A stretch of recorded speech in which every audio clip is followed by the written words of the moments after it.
All right, everybody. Welcome to Mindful Monday.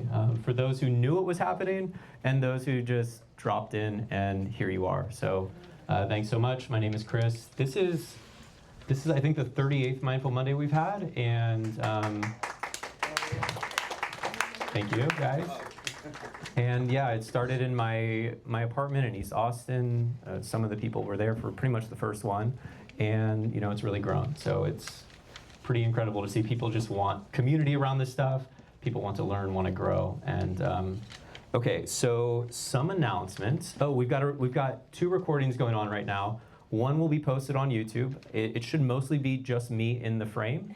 And it will be especially useful for the meditation we're going to do in a second, because there's going to be a few more moving parts than even the typical grounding meditation we do. We're really just kind of hitting the psychic side of things, so it's going to be fun. We're also on TikTok Live, so if I start doing any silly dances, it's for my TikTok people. And I have no idea how that's going to go. I've never been on TikTok Live before. Surprisingly, the TikTok people are way nicer than the Instagram people in the comments. So I don't know why that is, but no one in the TikTok world has called me working for the FBI or CIA or anything like that. So anyhow, and what else do we got going on? There will be a couple of photos and short videos that get posted to social. Let's see. Yeah, Seeker's Paradise is going to happen in about a month. So if you are a gifted healer who wants more visibility, reach out. It's a all-inclusive, community-style metaphysical fair, the thing that I wish I had when I got started in the spiritual world. So more will come in that soon, but it's a really great opportunity for healers to get visibility by people who might want your services. You get to give like a taste of it in front of a whole lot of people who might appreciate it. So it's gonna be really fun.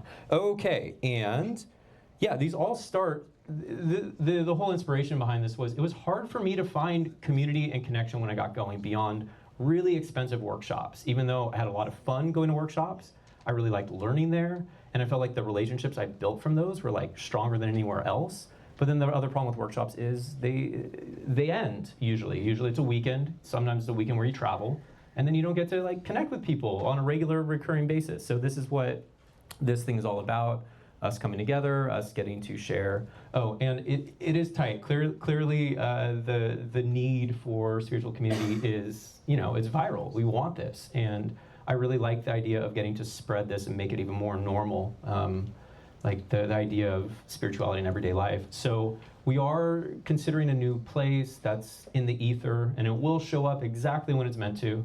So thank you for bearing with us during our growing time. And the way I always like to start things off is with introductions. So we're going to group up into slightly smaller groups where we're going to say our name. And because today the theme is more on the psychic side, how do you receive information? And then also discernment, how do you make sure that the information you're receiving or somebody else is receiving is actually right for you? And I'm going to go into a little bit more of like how that works. So what we're going to do for introductions, we're going to say our name. And if you're familiar with which of your psychic senses right now is most kind of activated or on, say that. So that might be clairaudience, clairvoyance, clairsentience, clairgoustiance, and then for smell, I think it's clairaudilience.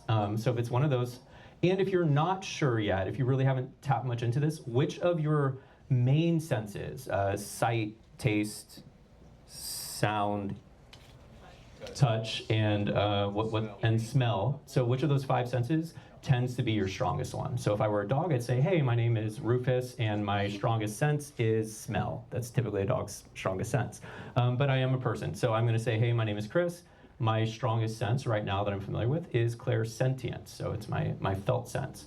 And then we would go to the next person. And after you do that round, to continue the discussion, discuss if you can think right now, how do you know if information you're receiving is right for you? This gets into discernment. So for me, I know something's not right for me if I start feeling like sick in my stomach a little bit as somebody's telling me something. So this is just an opportunity to begin to explore. We're going to go deeper into these subjects. But for now, let's break up into like groups of maybe 5 or 6 or 7. You all will kind of figure it out. That back table, you all get to be a crew. Maybe this section gets to be a crew, the couch, and maybe some of these people. and you all, and you all, and you all, and then you all, and we'll come back together in about 10-ish minutes. Sweet.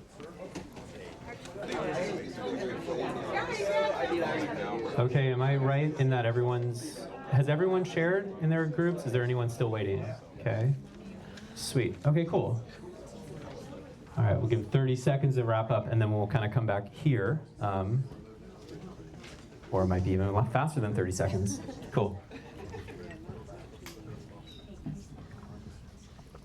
So once upon a time, I was new to all of this. I had a spiritual awakening sort of unexpectedly. I guess I should stand. I had a spiritual awakening unexpectedly, and it was really exciting. And then I got overwhelmed by pretty much everything in everyday life.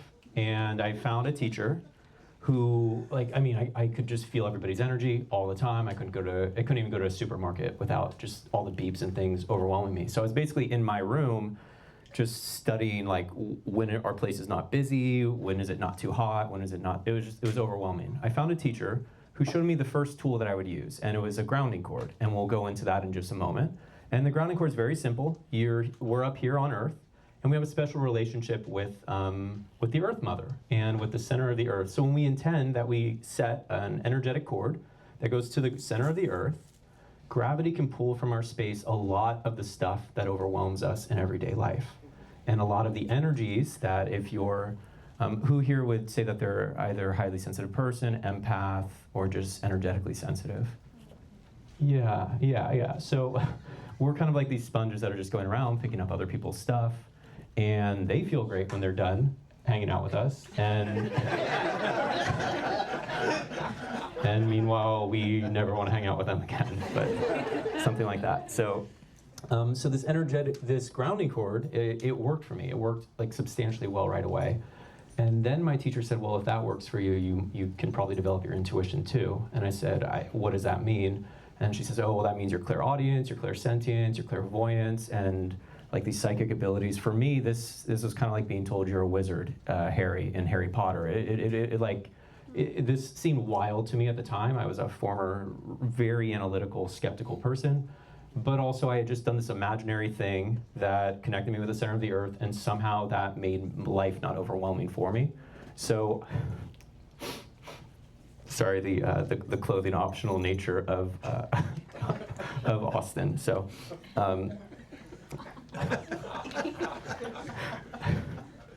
welcome, shirtless man.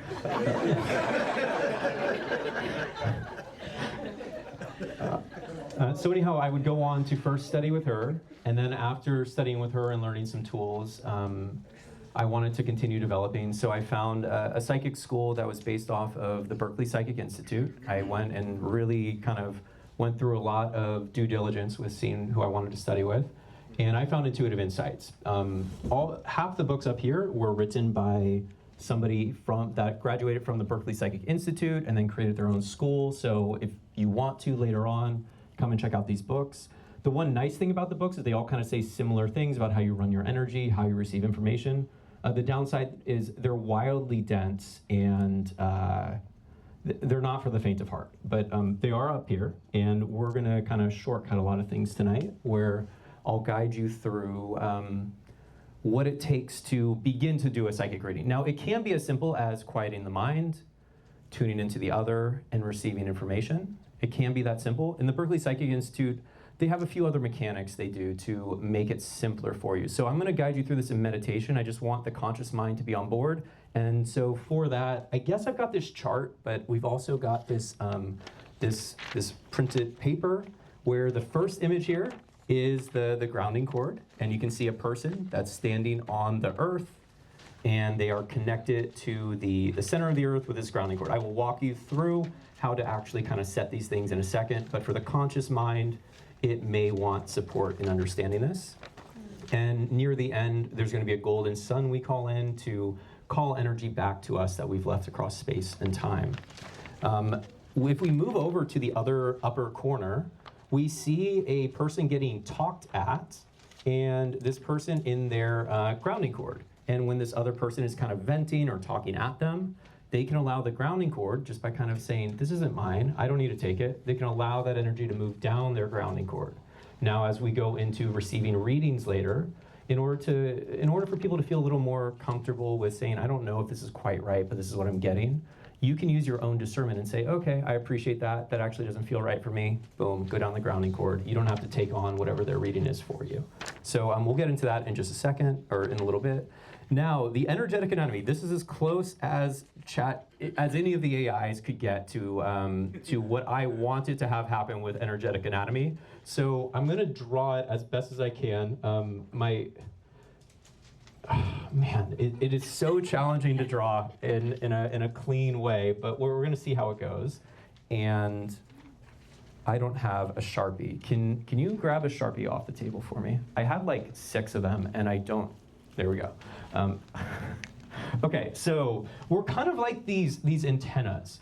So what should be on that paper, but we can only do what we can do, is there should be a circle or an oval around that person with the chakras in this lower corner.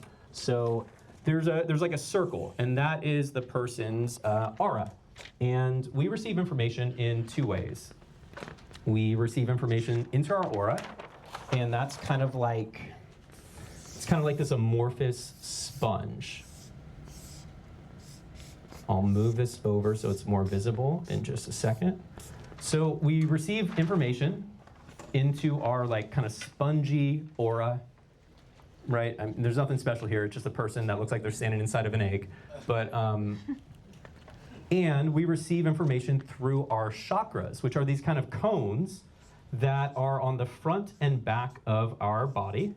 And they're really just satellite dishes, each tuned to a specific station. So the lowest chakra, the first, is tuned to the station of survival. The second chakra is tuned to the station of relationships and sensuality. The third one is tuned to the ego and to power. And all the chakras have their place. So the information is received from the back and transmitted from the front. You don't need to really know any of this aside from you're kind of like a walking antenna. You are receiving information through this aura around you, and then you're receiving information through your chakras, okay? And what happens though is, has anyone ever seen a satellite dish that's been out in the rain too long, so it's like dirty and filthy, and maybe there's like dead flies and a hornet's nest and things like that in it? Mm-hmm. Yeah, okay. Well, I mean, you can at least visualize or imagine that that's possible.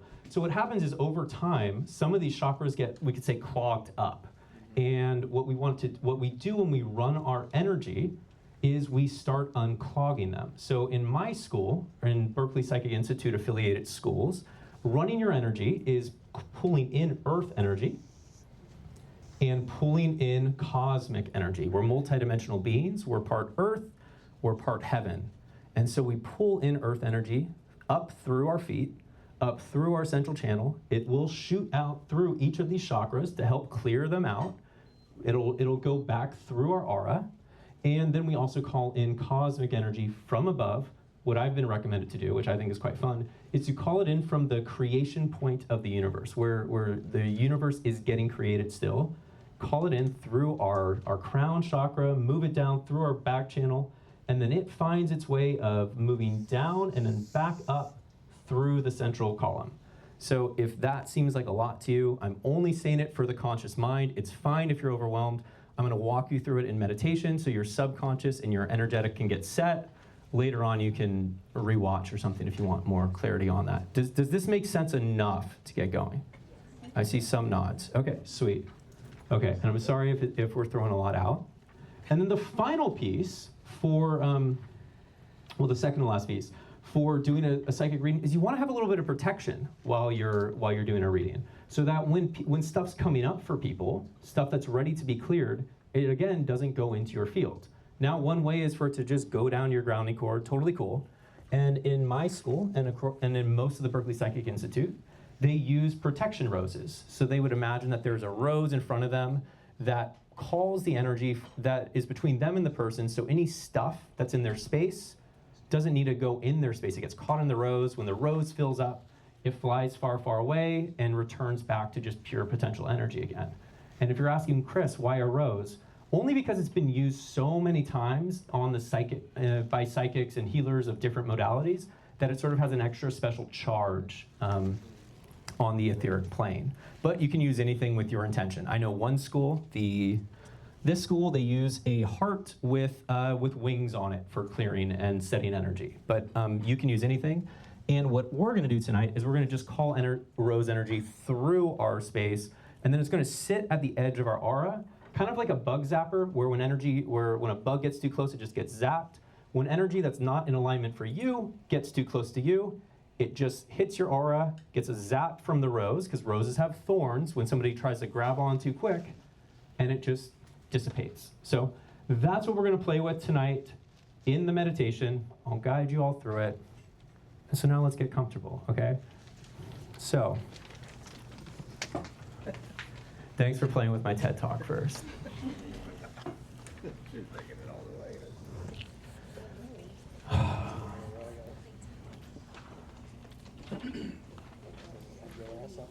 And this meditation will be, how is the volume in the room? Is it okay? Cool.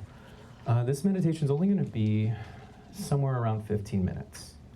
And in 15 minutes, a lot can happen. If your conscious mind drifts, trust that your energetic anatomy is receiving what it needs. Trust that your higher self is doing what it needs for you. And you can find whatever helps you feel a little bit more relaxed right now.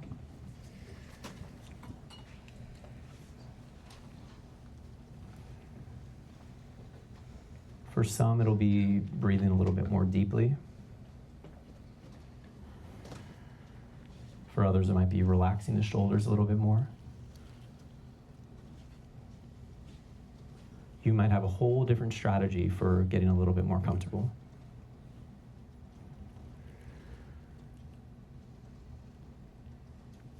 And to start this meditation out, we're going to start by setting the grounding cord. And you can tune into the base of your spine, there between the hips. And imagine that there is a ball of energy there, or that it comes to be there. Some of you might sort of see it in your third eye, your mind's eye. Others might feel it or sense it. Others might still be developing their imagination, which is very similar to how we work with energy, and all is fine. And that ball of energy, that ball of light, can begin to extend outwards, first to the width of the hips, and then it can extend out in all directions till it's about an arm's width, so that you sit in a hollow, energetic sphere of light. And this defines your personal space, your energetic space.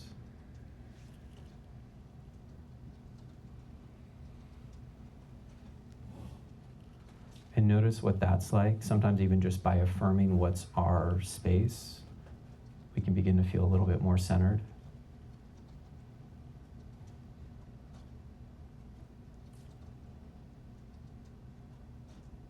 And then you can allow that bottom half of this hollow energetic sphere that you're inside to extend downwards. So this hollow energetic sphere becomes a hollow energetic cylinder, a hollow energetic tube of light, and it moves down through the earth, down 10, 20 feet, 50, 100 feet.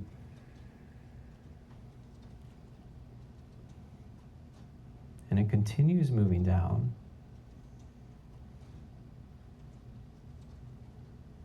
through those different layers, past where the tree roots end, past the hidden streams. Eventually it finds a way of connecting in with the center of the earth.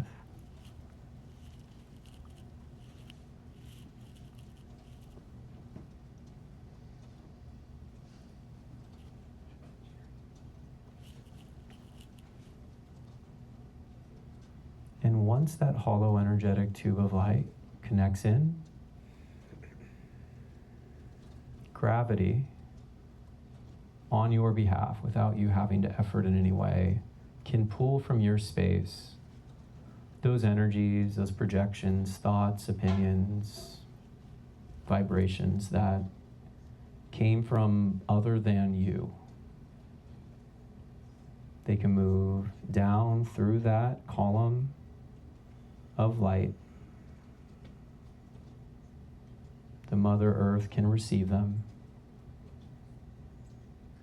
can transmute them for you, send them back wherever they're meant to go, whether it's back to who originally created it, back to source and pure potential, or elsewhere.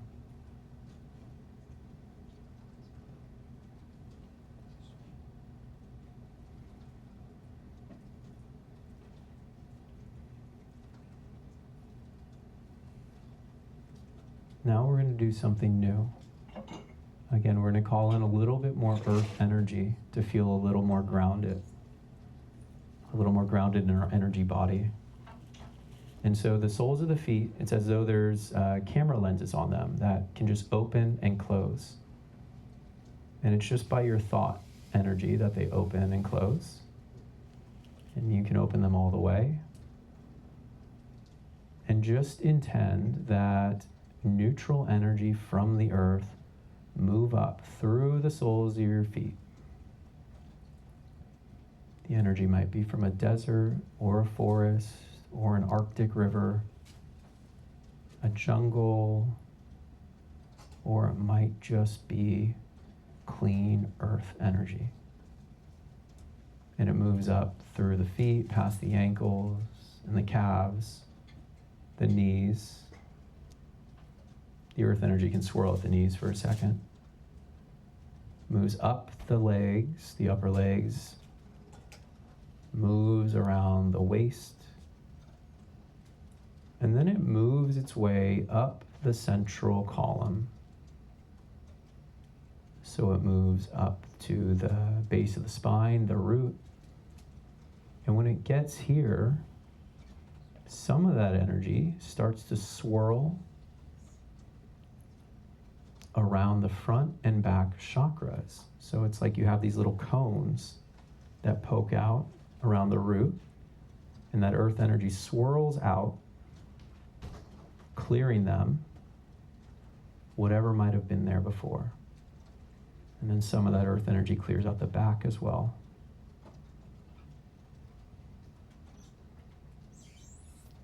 Then the earth energy moves up to the sacral center, just about an inch or so below the belly button.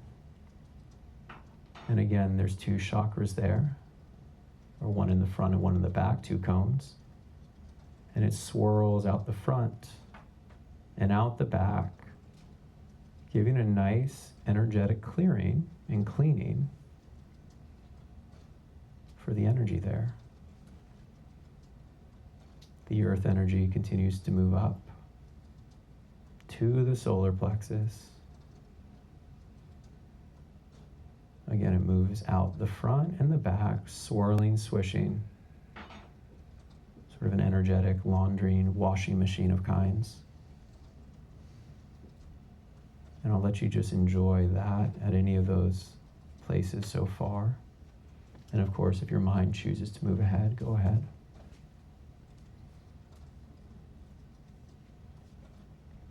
That earth energy moves up to the heart center, swirls out the front and the back cones.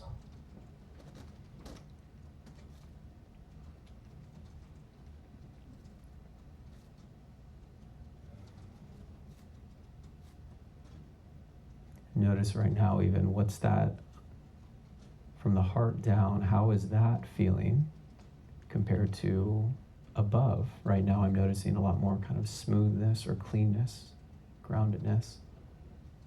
Wonder what you're noticing. And the energy can continue to move up the neck. And when it reaches the neck, it can move out the front and the back. Again, clearing, swishing. that throat area.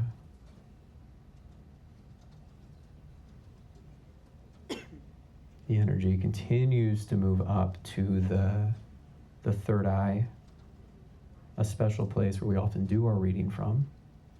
And again, it's clearing out the front and the back channels, swirling, swishing through. And any of this extra energy, after it swirls and swishes, it just kind of moves out and becomes part of the aura and flows around the aura. Any extra also goes down the grounding cord.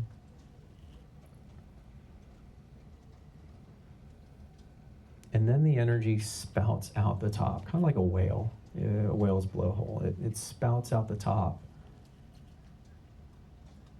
joining the aura. And then some of that earth energy also branches off from between the heart and the throat. So it moves down the shoulder, down the arm channels, and moves out the palms, swirling and swishing as it does. So now you have this earth energy flowing through your energetic anatomy. It's one of these things where once you turn it on, you don't really need to tune into it. It sort of sets itself.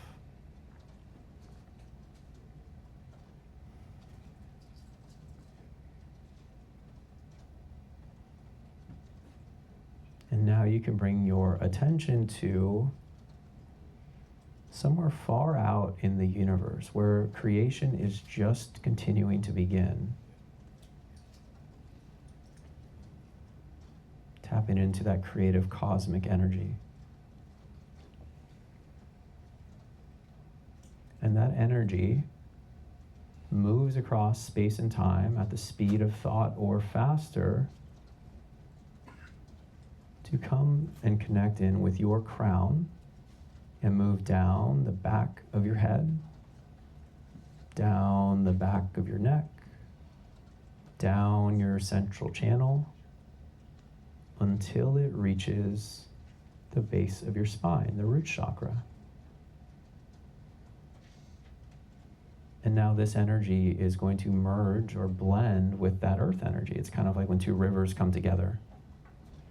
And so now cosmic energy gets to swish and flow through that first chakra along with the earth energy.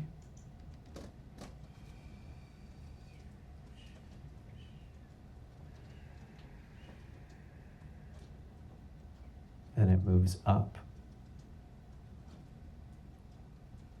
to the sacral, just about an inch below the belly button.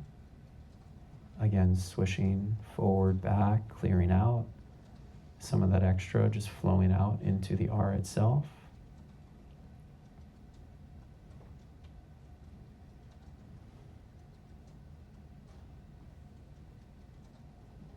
It moves up to the solar plexus area, sort of where the ribs come together at the bottom.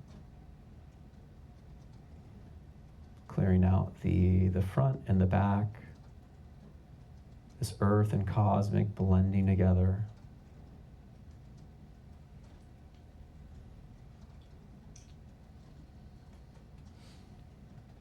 You don't need to track it all, you can just allow. Then it moves up to the heart center. Earth, cosmic, blending together, clearing out the heart. Chakra of whatever needs to be brought into present time. Again, any of that residue is just going to move out and down the grounding cord. Moving up to the throat chakra. Earth energy, cosmic energy, clearing, spinning, spiraling.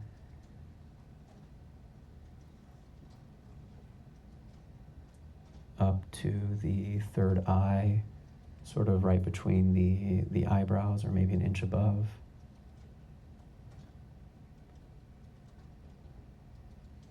Earth and cosmic spinning and clearing and cleaning out front and the back of the chakras.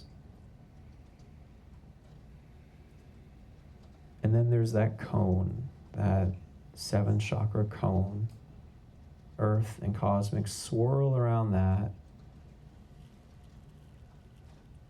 And it expands out, filling in the aura with earth and cosmic energy, which continues to recirculate. Some of it will again move up through the feet chakras, some of it will move up through the base of the spine to just keep this flow happening.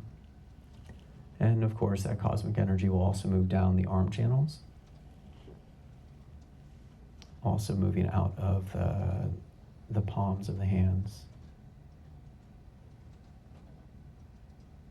So this is what's known as running earth and cosmic energy, bringing a little more multidimensionality to your life. Notice what that's like. I notice a simultaneous grounding and almost a buzz. And a special way that I was kind of intuited to invite protection in for tonight is to channel that rose energy into our aura. So we can imagine that there's some rose petals that just fall on top of your aura. And as that energy is circulating, they move through you and move up through your central channel. And as they do, they help clear out additional stuck energies ready to be released, ready to be cleared.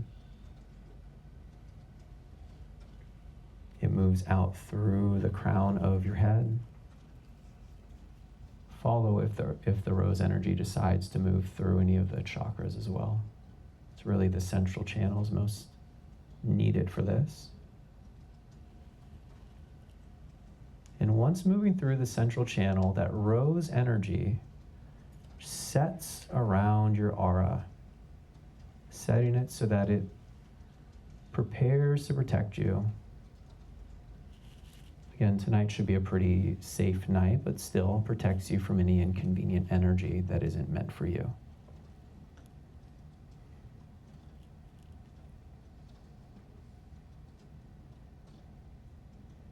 And sit in this just for a moment.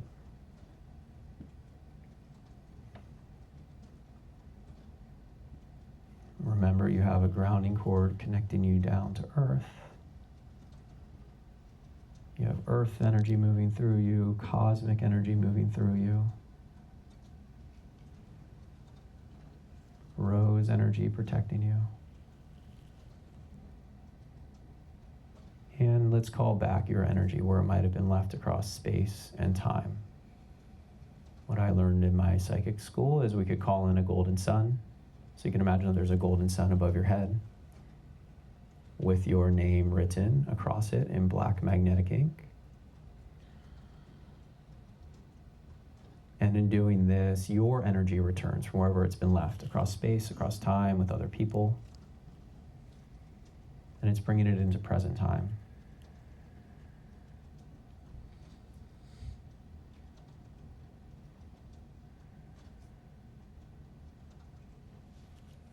And we can also call in qualities for our golden sun. So given the nature of tonight, let's bring in discernment,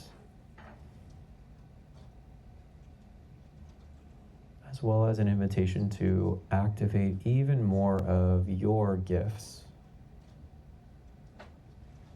Feel free to include anything else that might be helpful for you.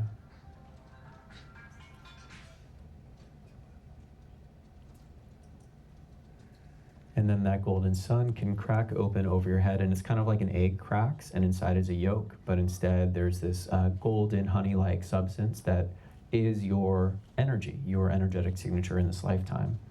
And it can move downwards till it comes into contact with your head, and it can just begin to melt over you. Most people will notice sort of a warmth to it, and reset you back with even more of your own energy, bringing you back into present time with your energetic signature, what makes you uniquely you in this lifetime. So it moves onto the head, the sides of the head, the back and the front, moves downwards, might even move inwards, healing and resetting you in other ways, moves down the neck. Some of it moves down the shoulder and arm channels as well. Some of it moves down the torso, the front and the back, the sides, the waist, and then the rest of the energy moves down the leg channels, and it'll move out the soles of the feet. And all these energies can work together and find their way of working together. And then that cracked golden sun, it can set down through your personal space and also go down the grounding cord.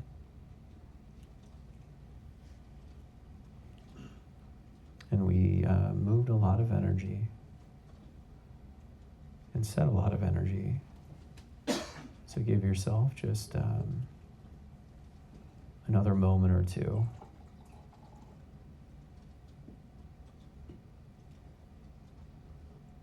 to set and eventually arrive back, but first to really allow the energy to settle for you.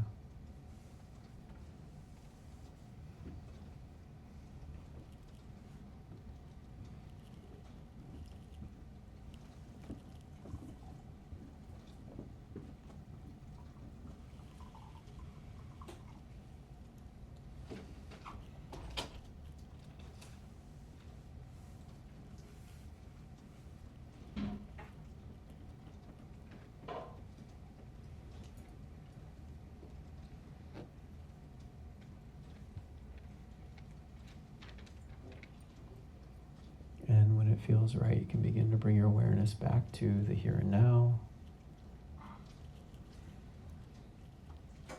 And if your spirit is on its own quest far out into the universe right now, I would invite it to come back to this time and space.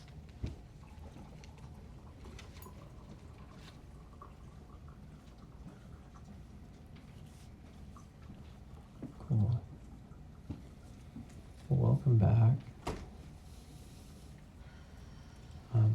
How was that tracking for people? Was that doable? I see some nods.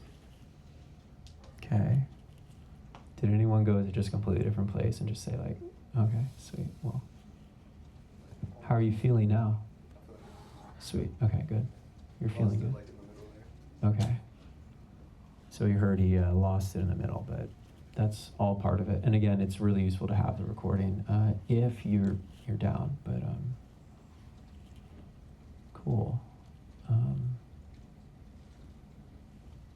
So I'm curious, when we were doing the introductions earlier, how many people felt like how many people were able to tap into one of the clairs, just by show of hands?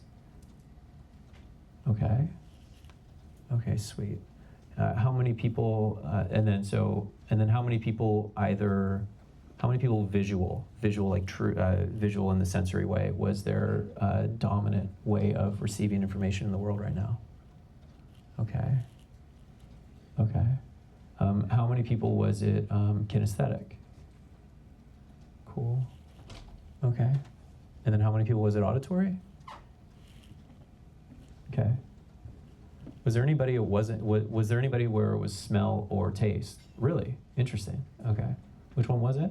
Smell. It was smell. Smell is your dominant way of. Do you do something related to? Do you do aromas or anything like that? No, I'm into them. Oh, interesting. Okay. Cool. Well, thank you for sharing. And was there anybody over here who was either taste or smell? No. Sweet. Okay. All right. Well, we're going to go into the next space. Seems like everyone's kind of in a chill state at the moment. One more thing before we partner up into groups for actually doing a psychic reading. I'll walk you through with a demo of somebody who doesn't mind being demoed on how to do a psychic reading. But let's go through this sheet that we have in front of us. So you'll see we went through the first the setting energy for a reading. That's what we just did. You can do this consciously. The guided way is how most students start for a pretty good amount of time. They start by having somebody else guide them. Eventually they start having the awareness to remember each of these things. But grounding cord, run earth and cosmic, One thing we didn't do that we can just do right now quickly is turning down those lower 3 chakras. When we're doing a reading, the first chakra does tend to relate to survival. The second can have sensual energy there. And then the third can bring up challenge energy. And so in my psychic school, we would just imagine that we have like a knob, like that each one of these just had like a knob on it. And just with intention, we could turn down our first to maybe about a 10% open, rather than being 100% open. 100% open, we're gonna really be in fight or flight mode. Good time, there's a use for it. Right now is probably not that time. We wanna turn down our second to about 10%. Again, you can play with the energy. Each of these books has a different recommendation of official settings for it. So it's more felt sense and what works for you. But turning down the second to about 10%, but just lower because, well, there's certain things that we want to leave outside the reading when we're turning into sort of that sensual energy. And then the third, it varies a little bit for men and women. Men are running a little hotter on testosterone, so they want to turn it down a little bit more. The recommendation in our school was men turn it down somewhere between 30 and 50%. Women turn it down only a little bit, only to somewhere between 50 and 70%. So it's mostly open, but you just turn it down. The rest, don't worry too much about. So what I would say is if that seems a little overwhelming for you, just intend higher self, set my chakras, what's useful and helpful for the reading I'm gonna do. And that's enough, okay? Okay, so that's what, and then we said energetic protection. So again, in most schools, you'll see them say, put a set of roses in front of you and imagine that to protect you. I found it, when I was tuning in, just as helpful to call in the rose energy and move it through the central column and then have it set on the space. And this is very similar to my first teacher who taught me how to set a torus field, which is you tune into the heart center, feel love, and then have a heart field around you, which is taught in many schools. So set some form of energetic protection, and then you call in your personal energy, which we did with the golden sun at the end. Okay, 7 chakras, that's just there for kind of for interest, but we don't need to get into that right now. What is a psychic reading? The way I interpret a psychic reading is that another person receives extrasensory information from the other person's energy body. So this might be their higher self, it might be their aura and chakra system, and it might be their guides. And there could be other things too that they're receiving information of. And the information we're receiving is in present time. So there are clear, what is it where they can see the future? I don't know what the clear word is. Yeah. What's that? There's another word though for foresight's close enough. There's another precogs. Yeah, precognition. Yeah. So precognition, the one thing about that is it may not be the right timeline that they're tuned into. So they might be tuning into a timeline where that's possible, and they might be accurate, but also they might be off on timelines. But when we're reading at the psychic level, we're reading present time. So when somebody comes to me and says, will I ever find love? Well, that's not a useful question, because will I ever find love? First off, with that question, the answer would be with the energy that you're operating in to ask me that question, no, you will not. You will not find love with this energy. But if you want me to tune into what do you need in order to find love, or what needs to be adjusted within my space, that's going to be a more useful reading for me than will I find love? Will I find love is more of a save me kind of question. So it's a person coming from a place of a little bit more of a victim mindset. So we're reading information in present time that's going to really help them with their next thing. They might say, I'm trying to figure out what I need to find a good job. Can you inform me on what needs to happen or what kind of work would be useful for me? And then the reader can tune in and say, okay, what kind of work would be useful for them, and notice what comes up for them. So present time, and everything is changeable with choice, within reason. Some of us, we do make contracts before coming in that we do want to have certain experiences, but most things are very changeable, and that's why when somebody's asking about the future, that's not as helpful as saying, what can I adjust in present time to sort things out differently? Okay, so a few more things, and then we will move into the actual reading. Discernment, what's true for you versus what's not true for you. I did want to show in my psychic school, Ignore that word that says energetic anatomy on the bottom of this page. It's amazing that this worksheet came out as good as it did. So in discernment, there's two ways that I've seen doing it in my school, and I can draw it here too, but there's a yes/no rose. So you can just pull up a rose and say, and you can say, is this right for me? So you can pull up, imagine a rose in your mind's eye. The rose looks prettier in the picture. And so if you can't see it, you're really not missing anything, I promise you. It's a pretty sad rose. But then you could say, is this thing energetically aligned for me? And you might see one of two things. If it's a yes, typically the way it would show as a rose is the rose goes into kind of full bloom, it fully opens up. So that's a rose fully opening up. Again, rose fully opening up. And if it's not, it's probably going to be more of a dead rose. So the rose droops over, the rose, wow, that's really bad. The rose's petals fall off, and that's kind of it. You don't even want to see the drawing. So the picture on here is much better. Now, the other thing that you can do, because it's not always a black or white thing, and sometimes even with the rose, you can say, okay, well, it doesn't look fully dead, but it's also not fully alive, so it seems like it's more of a meter.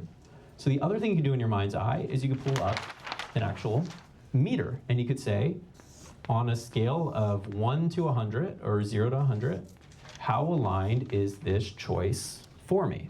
And you'll get some sort of answer. You can just imagine that the dial moves, whether it's 5% or 10% or 100%, and that can begin to inform you. You might even have some follow-up questions you ask your inner knowing, or you ask on behalf of the person you're reading and saying, okay, why is it a 5? Is there a way that it can move up to a 10? Maybe you'll get a yes to that. And then you might even ask, can you show me how to move it up to a 10 and get information? So those are some ways for discernment too. If somebody's reading you and they say, I see that you have a dragon in your backyard, and you're like, okay, is that true for me? So you can put up a rose and say, do I have a dragon in my backyard? And maybe you get a blooming, and you're like, okay, there's an invisible dragon in my backyard. Or maybe you get a no. So, or you can put up the dial for that. And the reason discernment matters, if we go into this last piece, is there's a few things that psychics unintentionally do. So assuming good intent by the reader, the things that they might accidentally make a mistake on is projection. So they might be saying something to you that's actually for them. So they might misread. So either they're pulling information from somewhere else and thinking it's for you when really it's for somebody else. Even in this room tonight, because different people are going to be doing readings, you're tuning into the person. We'll go over how to do that. But you might have somebody else's thing pop in. And so that's why it's useful for the person being read to have discernment in that way. And there's also this other piece where sometimes the reader, they get the right impression, but then they misinterpret it. So they say, I saw a dog, that means you're playful, when really it means there's something else related to a dog. So, okay. Second reason discernment matters is sometimes a person will tell you an intellectual answer, and I see this all the time in the spiritual world. They say, I see that your right foot is hurting. That means you have a feminine problem because it's the right side, and whatever. They're not tuning at all into truly you. They're tuning into what is the spiritual dictionary of how things work. This is not always the case. So you could say, okay, well, why is it the right foot for this person? It might end up being a family thing. There's all kinds of other reasons than just the classic spiritual thing. So if I do have somebody and they say the right side of my body's hurting, I can even ask, okay, is the way I would interpret this normally is that it has to do with the feminine. Is this true for this person? And that way I'm getting a little bit more clarity before going on, or I say, if not this, what is it? Okay, and then there's true intuition. So, and that's just the clean signal. So readings include raw impressions and interpretations. And let it go down the grounding cord if interpretation is not yours when you're being read. How are we doing? Does all that make sense so far? Sweet. Okay, so now we're about to go into the pairing up side of things. So I do need one, maybe two volunteers where we're gonna demo what we're gonna do in pairs in just a second. And we're gonna do mini readings with each other, about 3 or 4 minutes per person. You will be You will be recorded if you come up. Is anybody willing to? Sweet. All right. Come on up. Sweet. We're going to have one person be read, and then one person get to read with me. So we're going to have two people reading and one person get read. So come on up. And it's okay if we have no idea what we're doing. Yes, you don't need to know. That's the whole point. Even better. It's much better for us to learn by doing, and then for things to get learned rather than to. So let's have you stand. Okay, we're going to read Andy. That just is how things are coming in right now. So Andy, you're going to stand there. Is that okay? Did you have a pressing thing that you wanted to be read on? No. Okay, cool. Okay, so what we're going to do as the readers, Andy just gets to chill. Andy can just kind of release. Do you have any top of mind thing that you would like to get a little more information on? Top of mind? It could be bottom of mind too. Like that too. Am I on the right track? Are you on the right track? Okay, cool. Is that too open? It's a little bit too open. We could ask follow-up questions, but that's enough for us to tune in for the sake of the demo. And you could also tell us a category in life, in career, in relationship, right track, in career. Interesting, yeah. Okay, sweet, Yeah. cool. And do you have a job right now, or are you trying to figure that out? I work for myself. And you work for yourself. Yeah. Okay, got it. So what we're going to do as readers is we're just going to follow these instructions. First, we're going to release. We're just going to kind of calm our mind. We do have our grounding cord, so if we have nervousness, we actually want to be in sort of a state of curiosity or play or openness as we're in this.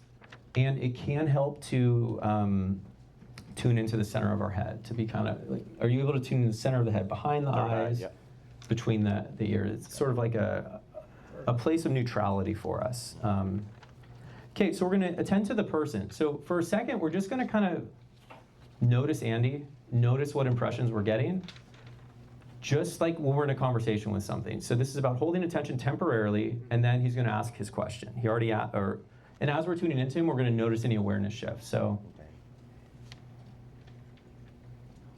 I notice a few awareness shifts already in me. I notice my stomach kind of shifting a little bit in this area. I would ask myself what that means. But also, I do just want to make a quick note. Oftentimes, the first impressions are more for us as just going through life. So we know how to interact with somebody. We know if they're a friend, if they're a foe, or other reasons of how to interact with somebody.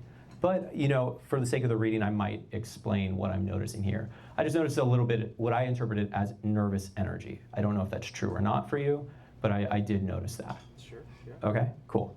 And then if they have a question, ponder it with curiosity. So we're pondering, is he on the right track? We're just kind of asking, is he on the right track? We've already kind of attended to him. Is he on the right track? And then we notice what arises for us. So it might even be helpful to close our eyes. We're just going to be quiet for a moment.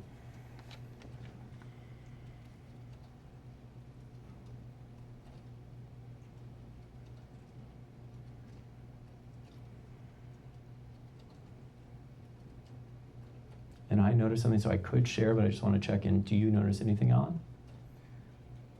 When I get quiet, there's like questions that bubble up Okay. as I'm with him. So when Alan gets quiet, there's some questions that bubble up. What questions are bubbling up? Comes up is, where are you headed? One question is, where are you headed? And for me, I was actually noticing, it was really interesting. It was a little child on a corner, on like a sidewalk, with a roller suitcase, and it looked like he was waiting for a bus or a train. You noticed a train. Interesting. Okay. And so it seems like there's a waiting thing, and something's coming or on the way. And then I would ask too, does any of that resonate right now before we go further? It's giving me buzzes, but Okay. not intellectually. Okay, so buzzes though, for you, is that a positive discernment thing? Yeah, I usually feel like this warmth and buzzy feeling in my back area, and now it's in my front. Mm-hmm. That's interesting. It brought something up, Cool. but I don't know I can't pin it. Perfect. Well, what my job as the reader to be is I might follow up on that and say, okay, this seems like something's coming. There's a number of things I could do of like, what does this mean for him? And for now, I might just tell you impressions if I can't actually make meaning of it. Okay. And either later on it'll pop in for me, or later on it'll pop in for you. And are you okay if for this demo we just kind of leave it as complete for right now? Sure. Cool? Yeah. Okay, sweet. Thank you. Can we give them a round of applause for being brave and for coming up? Cool. Okay, so we're going to partner up into groups of 3. And Holly's got the slow clap going on. We're gonna partner up into groups of 3 or 4, and we'll just spend a couple minutes. 3 is going to be a little bit easier on this, just for sake of time, and we'll give each person about 4 or 5 minutes, and I'll ding the thing. You don't need to have big reads. You're just beginning to explore your way of receiving information for somebody else, and then they're going to get to explore discernment, what's actually true for them or not true for them. So we'll just go through the steps one more time. Clear your mind. Attend to the person, just like a conversation. Notice if you have any initial shifts. If they have a question, ponder it with curiosity. And then you can just tune in and ask intently, why am I seeing this? Why am I receiving this? And it's a little bit of a back and forth question. Can I get a thumbs up if that makes sense? Cool. Are there any questions about the process before we jump in? Just the steps, not the how am I going to receive awareness or something. I'll walk around to support. Okay. Oh, yes, Joe. How much time just so that... Yes, so there's going to be about 5 minutes per person. I'll give like an extra minute for people to sort in the beginning, and I'll ding when it's time to start thinking about wrapping up, and then near the end we'll do a karmic clearing. Typically, people do end up staying a little bit past 8:30, but I do want to be respectful of time for the event itself. So. Cool. It seems like everyone's solid. I will be walking around if you do have any questions. All right? Cool. Have fun, guys. All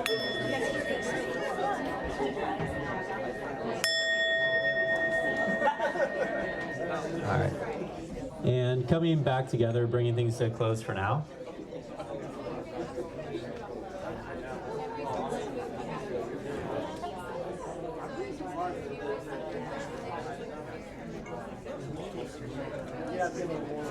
And who was surprised? Like, who was surprised with their own abilities? What came in? Okay. Cool.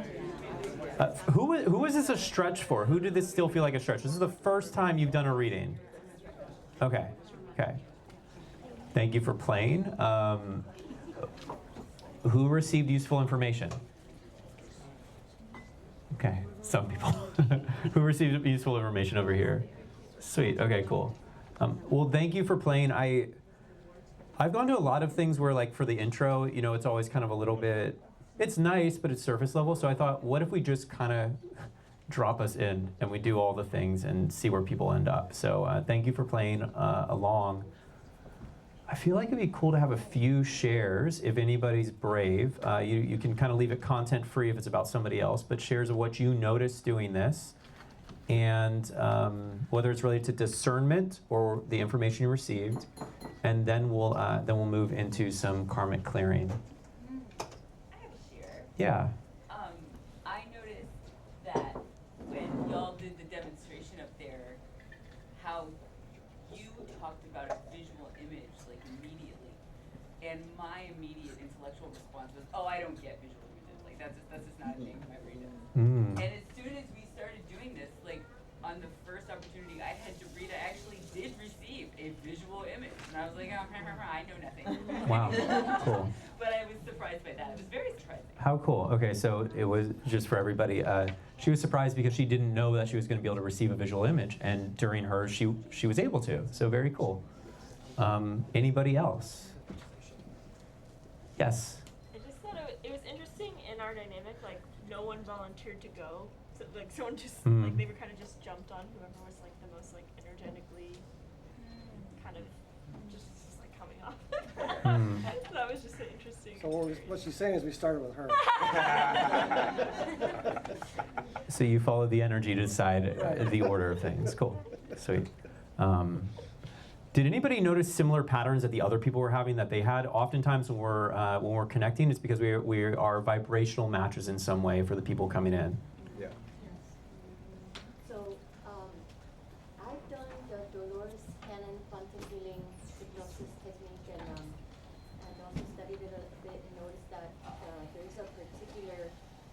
frequency that everyone has, like, for short of a better term, it's like the divine spark, right? And when they speak, a certain vibration comes out. And so it's like almost like you're tapping into the quantum realm, and you know, this vibration, it comes out of everyone that's in that state, in that level. It came out of Martin today, and this is his first time here. Wow. Okay, so you've done Dolores Cannon style studies, and you've noticed that, is it when people are tapped into more like quantum or source or whatever it is, that there's a vibratory like element to the voice, and you notice it with your partner today? Source, yes. Source. So they're channeling source in some ways. Source. Wonderful. Cool. Thank you. One more share, and then of course feel free to come up later. But we'll kind of clear the karma for tonight. So anybody else? Oh, by the way, okay, before the share, the train thing. So Chris popped up one suggestion, which I thought was kind of fun. When we were talking about the train earlier, he said, what if it is he's on the right track, and that's why I'm seeing a little boy and waiting on a train and things. The universe has to work with us in whatever way it can, and oftentimes mine are very punny. There's a lot of pun stuff with how the universe tries to communicate with me. And it's really fun too. So a lot of, when there's a challenging energy where the person sitting across the psychic is kind of like, prove yourself, that shuts down a lot of possibility for the psychic to even workshop with the person across for them. You know, well, I'm seeing a train, I don't know why I'm seeing a train, something about tracks, and then maybe we would come up with, you're on the right track. I was doing a reading for somebody, they were hanging off of a string, and I couldn't put it together until I realized, oh, you're hanging by a thread. And so it was about, so anyhow, it was a very punny thing, yeah.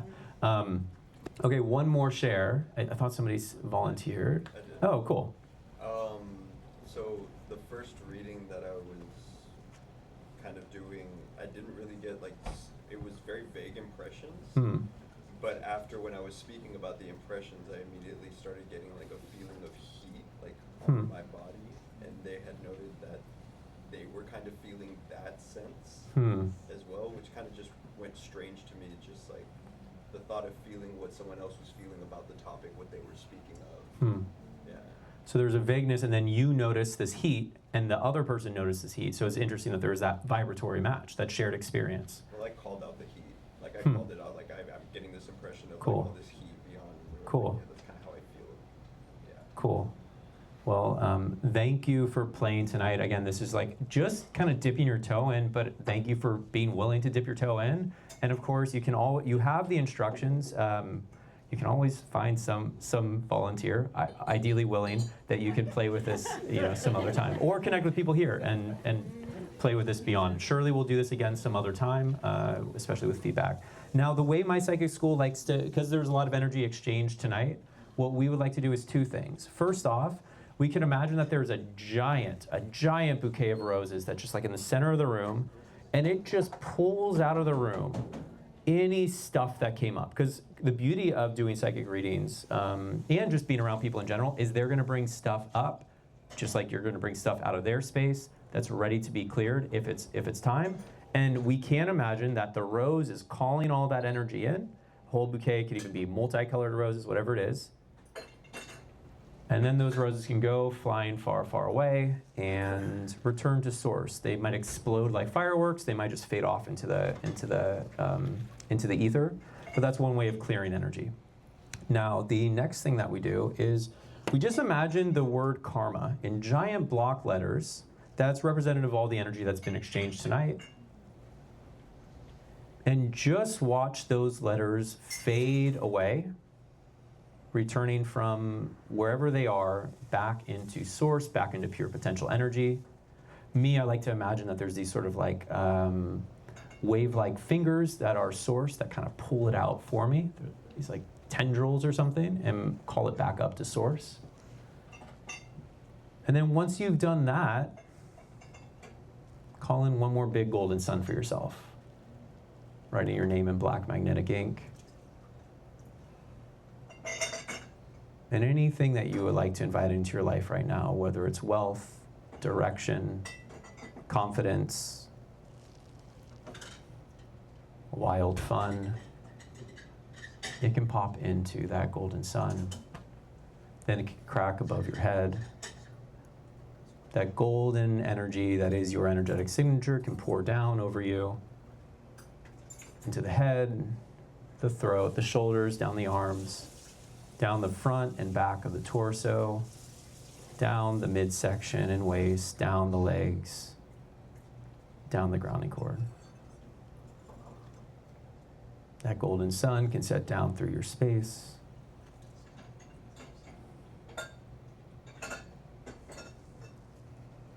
And thank you so much for coming tonight, and give yourselves some credit too. And next week, so next week's all about manifestation. So there is a beautiful thing that happens with a coherent effect when we're all together kind of tapping into possibility. And Spencer is going to be bringing his holographic sound bowls to help us timeline shift as we are kind of doing that. So if that's your jam, it will be fun. My dad will be here. He is, well, very loosely into this. But he will have a good time. He is always down for this sort of thing. And he's so much happier that I'm not in my wild awakening phase, and I'm a little more settled. So anyhow, thanks so much for coming tonight. And yeah, it's been really great. So, all right. Yeah, bye for now.